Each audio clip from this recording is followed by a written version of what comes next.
quand on est en prison, quand on est détenu, c'est une façon d'être derrière les murs, d'être en liberté, et aussi une bonne occasion d'aller chercher ce qui est au fond de soi.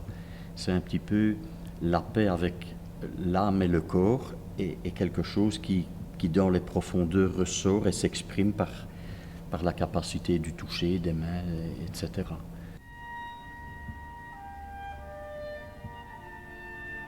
La notion groupe est importante parce qu'on a su partager ses idées. On a dit, tiens, qu'est-ce que tu fais? Pourquoi tu as fait ça? Moi, je représente l'amour comme ça, l'autre représente l'enfermement autrement, une personne va représenter la liberté. Voilà, et on apprend au travers de l'autre.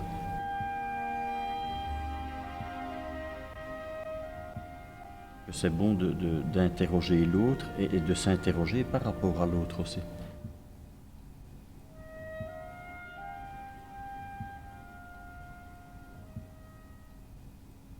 J'ai choisi une image de l'Arpat qui représente un bâtiment et on voit deux mains avec un regard dedans, ce qui me donne un petit peu de l'idée de l'alliance entre ce que les mains peuvent faire et ce que l'âme a dans ses mains. On a beaucoup cette communication, cette complicité aussi. C'est une bonne complicité parce que c'est un partage de goût, de couleurs. Il y a des dessins qui sont beaucoup plus pulpeux, qui sont beaucoup plus expressifs au niveau des parties charnues d'une femme, etc. Et un trait de crayon part tout d'un coup à gauche parce qu'on a tremblé, ça va peut-être donner quelque chose de très beau à notre œuvre et qui est important.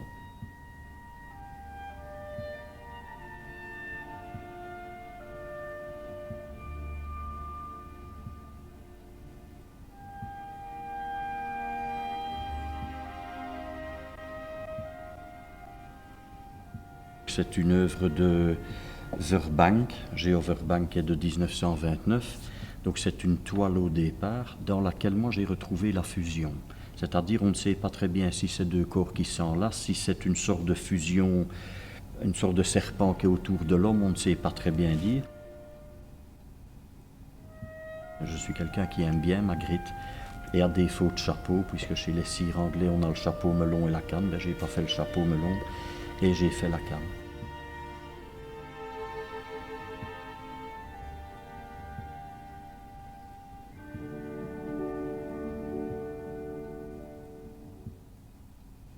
Je regarde l'œuvre de Goya. Je suis quelqu'un qui est très peu pour la violence, malgré que ce sont des faits de violence qui m'ont quand même amené en prison.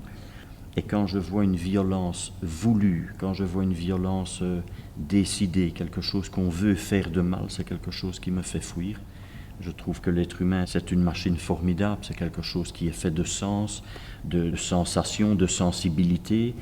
C'est difficile de concevoir qu'un jour, quelqu'un puisse tuer un homme, puisse casser cette machine qui est formidable et que rien, nos mondes ne méritent qu'on fasse du mal à quelqu'un comme ça c'est sûr.